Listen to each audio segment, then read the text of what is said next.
Baiklah, sebelum kita mulai pembelajaran, kita berdoa dulu. Berdoa mulai. Berdoa selesai. Baiklah, untuk pertemuan kali ini, apakah ada dari Ananda sekalian yang tidak hadir? Semua.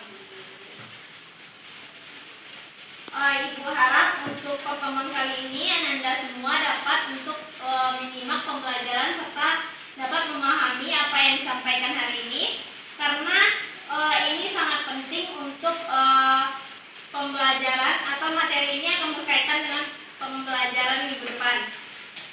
Baiklah, tujuan pembelajaran kita pada pertemuan kali ini yaitu di mana Ananda sekalian dapat memperdalam pemahaman mengenai sistem endokrin.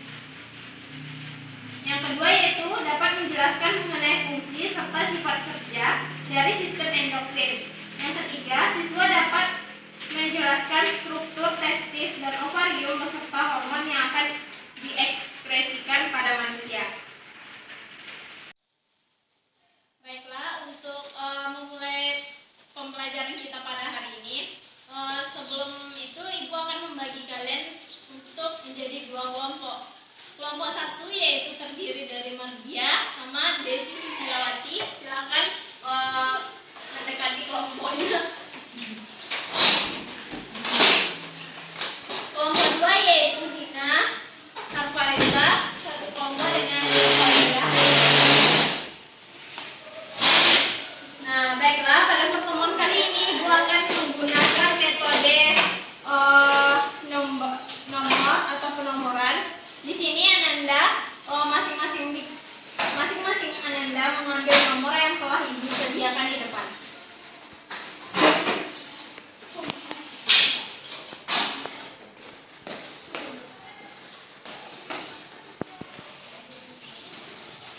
Masing-masing Ananda memiliki satu nomor untuk dipegang.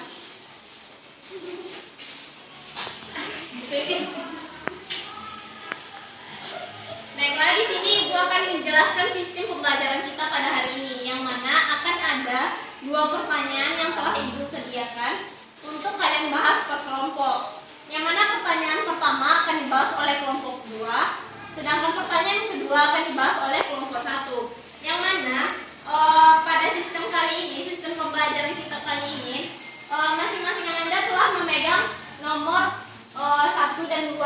Maka nanti setelah kalian mendiskusikan masing-masing pertanyaan dengan kelompok kalian, maka bagi Ananda yang memiliki nomor 2 akan bergabung dengan Ananda yang memiliki nomor 2 pada kelompok 2. Begitupun dengan Ananda yang memiliki nomor 1 pada kelompok 1 akan bergabung dengan Ananda yang memiliki nomor 1 dengan kelompok 2. Nah, di sini untuk pertanyaan ini, kelompok 2 jelaskan fungsi dan sifat kerja dari sistem endokrin, yang mana pertanyaan ini akan disimpulkan oleh kelompok 2, sedangkan pertanyaan 2 akan disimpulkan oleh kelompok 1, yang mana nantinya masing-masing yang memiliki nomor akan gabung dengan nomor yang sama untuk saling menyampaikan kesimpulan yang telah kalian dapat.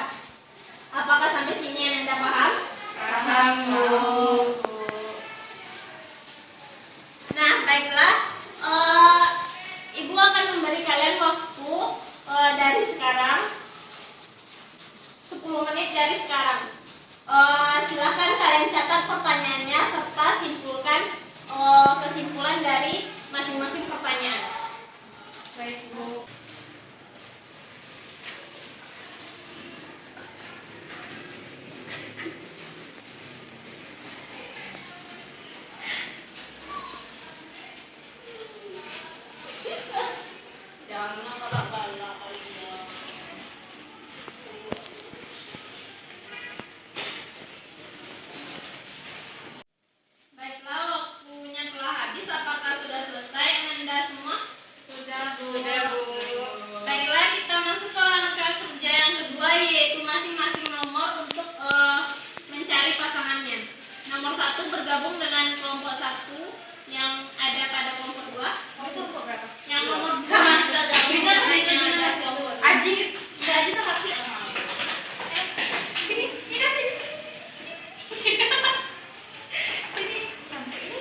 dari kelompok asal kalian.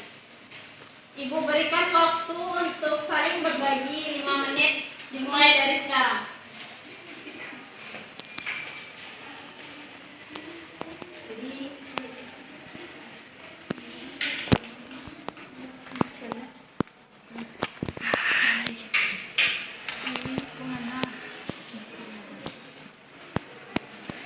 Harap untuk dipahami untuk masing-masing Ananda karena kesimpulan dari masing-masing kelompok nantinya akan Ananda pergunakan atau bagi yang tidak mengerti bisa mengajukan pertanyaan ataupun kritik dan saran nantinya.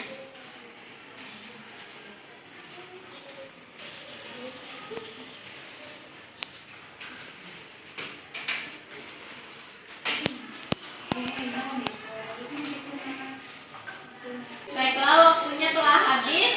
Silakan untuk kembali lagi kepada kelompok masing-masing. Ananda sekalian, silakan kembali lagi kepada kelompok masing-masing.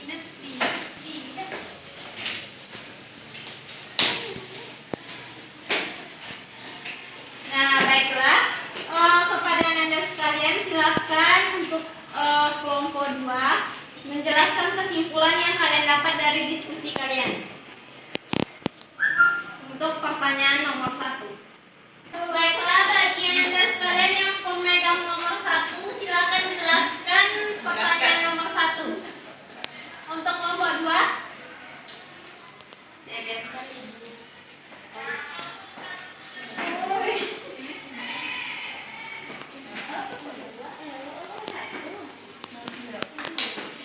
Silakan jelaskan apa yang telah kalian diskusikan tadi untuk pertanyaan nomor 1. Baiklah, akan menjelaskan tentang pertanyaan tadi, yaitu jelaskan fungsi dan sifat kerja dari sistem endokrin, serta jelaskan aktivitas yang dikoordinasi oleh sistem endokrin dan apa perbedaan koordinasinya dengan sistem saraf. Nah, di sini kami menyimpulkan berdua tadi, yaitu sistem endokrin sendiri merupakan bagian dari sistem koordinasi yang bekerja dalam bentuk reaksi kimia dengan menggunakan senyawa kimia yang disebut dengan hormon. Organ utama dari sistem endokrin sendiri yaitu kelenjar endokrin. Dasar pemberian nama endokrin karena sekret atau hormon disekresikan ke dalam lingkungan internal tubuh dan untuk penggunaan internal. Saya kembalikan lagi kepada Ibu. Baiklah, terima kasih kepada kelompok yang telah menyajikan kesimpulannya. Baiklah, di sini Ibu akan menambahkan yang mana kelenjar endokrin disebut juga dengan kelenjar buntu karena tidak mempunyai saluran khusus untuk mensirkulasikan sekretnya sehingga sirkulasinya langsung melibatkan pembuluh darah, yang mana wilayah kerja koordinasi dari sistem endokrin bisa pada sel, jaringan, atau organ yang disebut dengan sel atau jaringan. Nah, baiklah, untuk kelompok yang telah mendengarkan atau kelompok 1, apakah ada tanggapan untuk kesimpulan dari kelompok yang telah menyimpulkan tadi? Enggak. Nah, baiklah, untuk pemegang nomor 2, silakan untuk menyimpulkan hasil diskusi yang telah kalian dapatkan. Baiklah.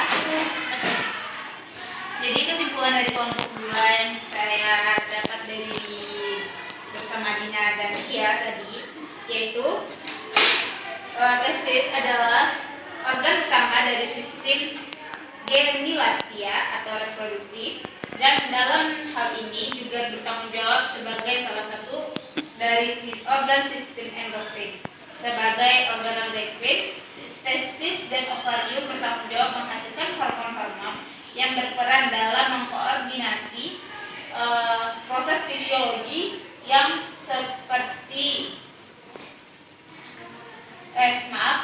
mengkoordinasi proses fisiologi yang berlangsung pada sistem reproduksi seperti spermatogenesis dan oogenesis, pembentukan gonad, sifat sel sekunder, perilaku sel, dan lain-lainnya. Sekian dari kelompok.